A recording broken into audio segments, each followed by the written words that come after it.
Albert Einstein once said, everybody's a genius. But if you judge a fish by its ability to climb a tree, it will live its whole life believing that it is stupid. Ladies and gentlemen of the jury, today on trial we have modern day schooling. Glad you could come. Not only does he make fish climb trees, but also makes them climb down and do a 10-mile run. Tell me, school, are you proud of the things you've done?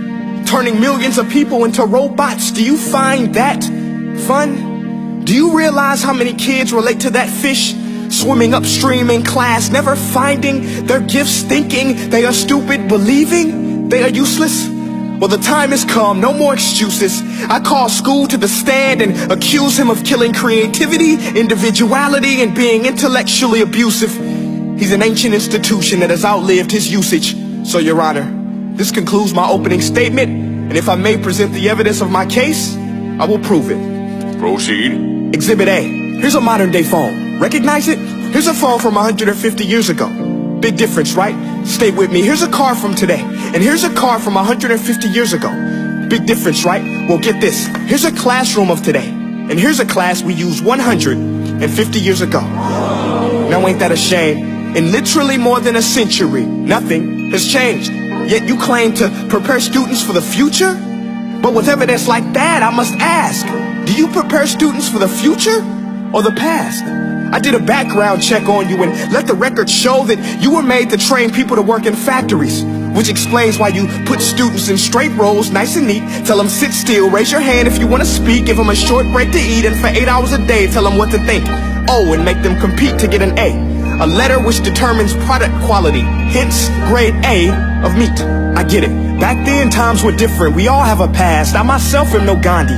But today, we don't need to make robot zombies. The world has progressed. And now we need people who think creatively, innovatively, critically, independently, with the ability to connect. See, every scientist will tell you that no two brains are the same.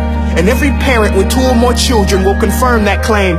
So please explain why you treat students like cookie cutter frames or snapback hats, giving them this one-size-fits-all crap. Watch your language. Sorry, Your Honor, but if a doctor prescribed the exact same medicine to all of his patients, the results will be tragic. So many people would get sick, yet when it comes to school, this is exactly what happens, this educational malpractice, where one teacher stands in front of 20 kids, each one having different strengths, different needs, different gifts, different dreams, and you teach the same thing the same way?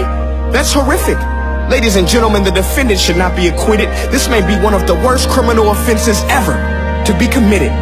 And let's mention the way you treat your employees. Objection. Overruled. I want to hear this. It's a shame.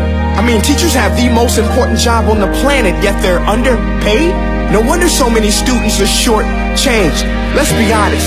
Teachers should earn just as much as doctors, because a doctor can do heart surgery and save the life of a kid. But a great teacher can reach the heart of that kid and allow him to truly live. See, teachers are heroes that often get blamed, but they're not the problem. They work in a system without many options or rights. Curriculums are created by policymakers, most of which have never taught a day in their life.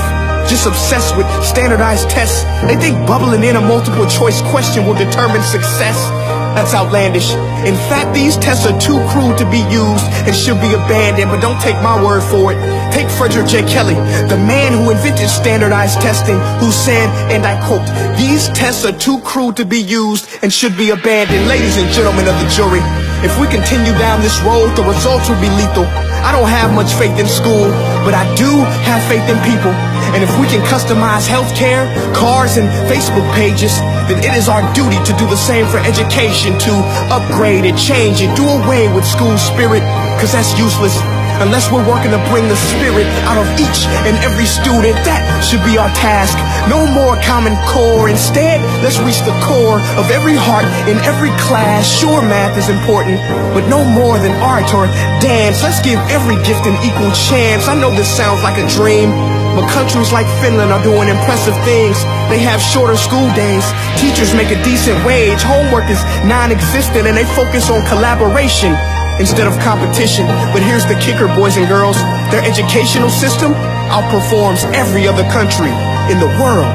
Other places like Singapore are succeeding rapidly. Schools like Montessori, programs like Khan Academy. There is no single solution, but let's get moving.